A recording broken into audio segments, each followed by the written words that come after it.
Hi, I'm Tyson with Adventure Rig, and Callie and I just finished up washing and waxing our RV, and we'd love to share some tips with you guys on how to get that job done. You can see all the products on the ground around me. This is what we've used to get the job done. If you guys go to the description in this video, you can find all of these links that will take you to Amazon to buy these products. If you guys do end up buying them, it's great because it does help to support us, and we really appreciate that. To start with, we use this Mr. Long Arm brush and handle. This is great because the handle's extendable up to 12 feet and this brush is very soft. So we use this on the roof, we use it on the sides, we also use it on vehicles. And it does not scratch any of the clear coat or the fiberglass on the camper, which is always great. You don't want to damage your stuff because you're washing it. We also have a 5-gallon bucket as well as a few items over here.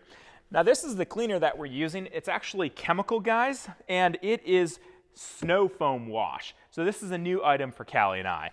This is a snow foam cannon. You use about 2 ounces of this into the very bottom, and the rest of it you fill with water. And then literally, as you can see, this shoots out a ton of foam. It's incredible. Now, is it really helping to necessarily clean the RV? That I would say is questionable. It's not like you can spray this RV down with snow foam and then rinse it clean and it looks brand new, because that's not going to be the case. You're still going to need to use the brush to really scrub it down. However, it does make washing the camper a hell of a fun time. And that's always a plus, because let's all admit it, this is not that fun of a job. Also, what I like about it is I'm not having to put product into a bucket and then get that product onto the camper. This one, I can just spray on it. I can take my wet brush and literally just scrub the camper, wash it off, and we are good to go. One thing to note with that snow foam cannon is that you do need a pressure washer for it. Now, if you don't have a pressure washer, you can use the Chemical Guys snow foam still. You can put it into a bucket, and you can still use it with your brush. Also, if you don't want to use that product, you can really use an infinite number of products that are out there on the market. Any RV wash will do. After the RV's washed and it's had a little bit of time to dry, we always like to apply wax. Now, we've been using this Meguiar's Marine RV wax for the last probably 2 years. We've always had great luck with it. In this shot, you can see that the top is not waxed and the bottom portion has been waxed. It really does add a nice luster to the RV, as well as help block some of the harmful rays from the sun. Speaking of the sun's rays, we like to finish off with this product here. This is called 303, and really its main purpose is just to block the sun's UV rays. It doesn't add a shine or a luster. It's not a wax. All it does is block the UV rays. So to start with, what we like to do is wet the section that we're about to work. So on this RV, I like to start at the front and work maybe to about here, possibly 10 to 12 feet.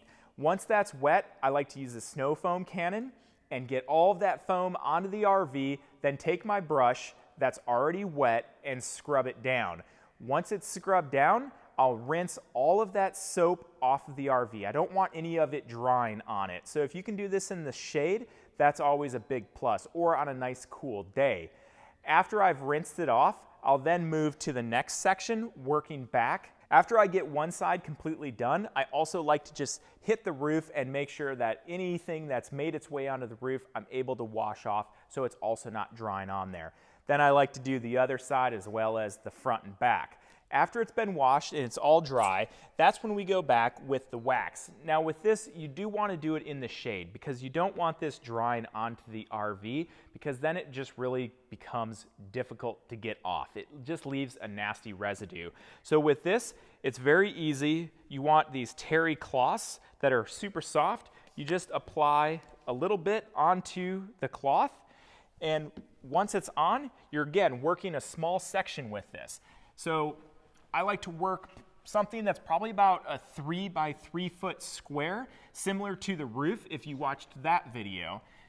And then once I work that small area there, you'll actually notice that it dries to a bit of a flatness to it.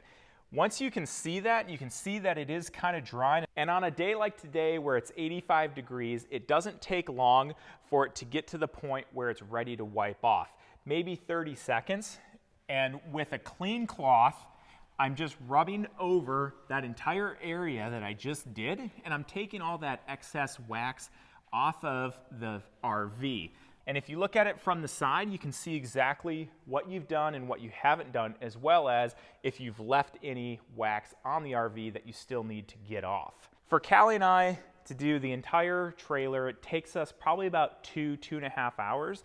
But honestly, the front is what takes the longest. That'll take me almost an hour to do because I'm always picking at every little bug that I find on there, and I really want to do a nice job of getting all of that crud off. Once we're on the sides, there's not really anything that's sticking on it, so it goes by a lot faster. Once we get done waxing the RV, we'll move to the tires. Now this 303 is something that you can use on a lot of different materials. I use it on anything rubber or plastic, or like the awning, vinyl, anything like that, I apply this. You can see that I can just spray it directly onto the tire, and once it's on there, I like to let it sit for a few minutes to really soak into that rubber. After it's sat for a few minutes, I then take a cloth and I just rub it around the entire tire, getting all of that excess off.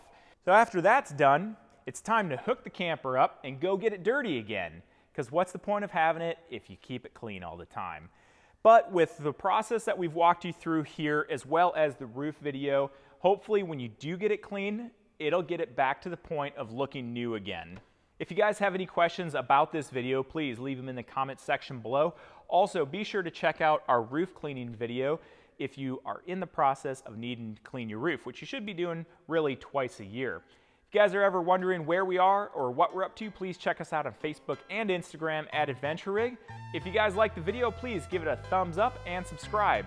Thanks again for watching. I'm Tyson with Adventure Rig.